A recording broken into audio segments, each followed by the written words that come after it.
बातमीपत्रात आपलं स्वागत। मी केतकी पाटील। आता पाहू सविस्तर वृत्त। राज्यातील एकही व्यक्ती उपाशीपोटी राहू नये यासाठी रेशन धान्य वितरण व्यवस्था अधिक प्रभावी करण्यात येते।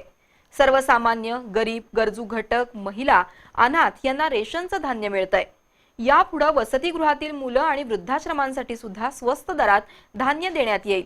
रेशन वितरणाचा कोल्हापूर पॅटर्न राबवून राज्य गरिबीमुक्त करण्याची घोषणा अन्न नागरी पुरवठा मंत्री गिरीश बापट यांनी केली। कोल्हापुरात रेशन धान्य दुकानदार सन्मान मेळाव्यात ते बोलत होते। बायोमेट्रिक रेशन व्यवस्थेमुळे एकट्या कोल्हापूर जिल्ह्यात 300 क्विंटल धान्य वाचलंय। त्यामुळे बायोमेट्रिक रेशन वितरण व्यवस्था कदापि बंद होणार नाही आणि रेशन धान्याचा काळाबाजार करणाऱ्यांना मोका लावण्यात येईल असा इशारा नामदार बापट यांनी दिला। रेशन धान्य वितरणातील काळाबाजार रोखण्यासाठी शासनाने विविध पर्याय अवलंबलेत। आधार लिंकिंग, बायोमेट्रिक धान्य वितरण, ई-पॉज आणि पीडीएस यंत्राचा अवलंब सुरू आहे। या यंत्रणेच्या माध्यमातून कोल्हापूर जिल्ह्यात 90% कार्डधारकांना रेशन धान्य दिलं जातंय। नवतंत्रज्ञान अवगत आणि त्याचा अवलंब करण्यात कोल्हापूरनं राज्यात पहिला क्रमांक मिळवलाय।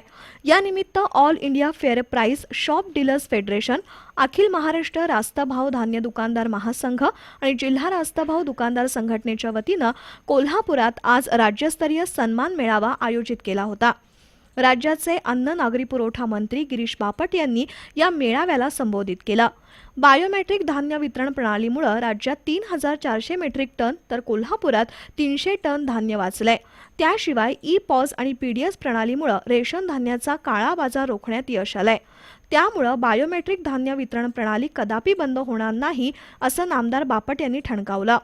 काळा बाजार रोखल्यानं उपलब्ध होणारे धान्य कोल्हापूर शहरातील 65,000 आणि ग्रामीण भागातील 29,000 नवीन लाभार्थ्यांना देण्यात येणार आहे। राज्यातील एकही माणूस अन्नाशिवाय उपाशी राहू नये यासाठी पुरवठा विभाग सर्वतोपरी प्रयत्न करत आहे।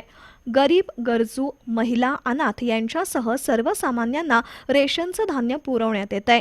त्याशिवाय वसतिगृह आणि वृद्धाश्रमांनाही स्वस्त धान्य देण्यात येईल अशी घोषणा नामदार बापट यांनी केली। कोल्हापूर जिल्ह्यानं रेशन वितरणात कौतुकास्पद कामगिरी केली आहे। रेशन वितरणाचा कोल्हापूर पॅटर्न राबवून राज्य गरिबीमुक्त करण्याची घोषणा त्यांनी केली।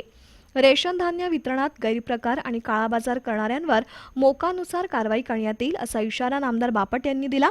शासनाने दिलेले धान्य गरीब जनतेपर्यंत पोहोचवण्याचं काम रास्त धान्य दुकानदार करतात।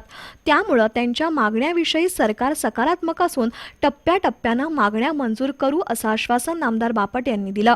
देवस्थान समितीचे अध्यक्ष महेश जाधव यांनी पालकमंत्री चंद्रकांतदादा पाटील यांचा शुभेच्छा संदेश वाचून दाखवला। कोल्हापूर जिल्ह्यातील 24 लाख नागरिकांना दर महिन्याला रास्त धान्य वितरित केलं जातंय। आधुनिक पद्धतीने धान्य वितरणात राज्यातील 5 तालुक्यांपैकी कोल्हापूर जिल्ह्यातील 4 तालुक्यांचा समावेश असल्याचं जिल्हाधिकारी अविनाश सुभेदार यांनी सांगितलं। रेशन दुकानदारांच्या कमिशनमध्ये 150 वरून 250 रुपये इतकी वाढ करावी। गाळ्याचं भाडं आणि दुकानातील कामगाराला मानधन मिळावं। वाहतूक विक्रीतील तूट म्हणून अर्धा किलोची सूट द्यावी। इतर 14 वस्तू रेशनवर मिळाव्यात। कोल्हापुरात पीडीएस भवन बांधावं आणि रोख अनुदानाचा अवलंब करू नये अशा मागण्या विश्वंभर बसू, डी.एन. पाटील आणि कॉम्रेड चंद्रकांत यादव यांनी केल्या। विवेक आगवणे यांनी ई-पॉज मशीन आणि जिल्ह्यातील रेशन वितरण व्यवस्थेची सविस्तर माहिती दिली।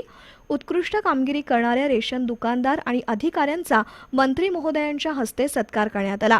यावेळी पुणे विभागाच्या पुरवठा उपायुक्त निलिमा धायगुडे, राजेश अंबुस्कर, चंद्रशेखर देशमुख, रवींद्र मोरे, भाजपचे महानगर जिल्हाध्यक्ष संदीप देसाई यांच्यासह प्रांताधिकारी, तहसीलदार आणि रेशन धान्य दुकानदार उपस्थित होते।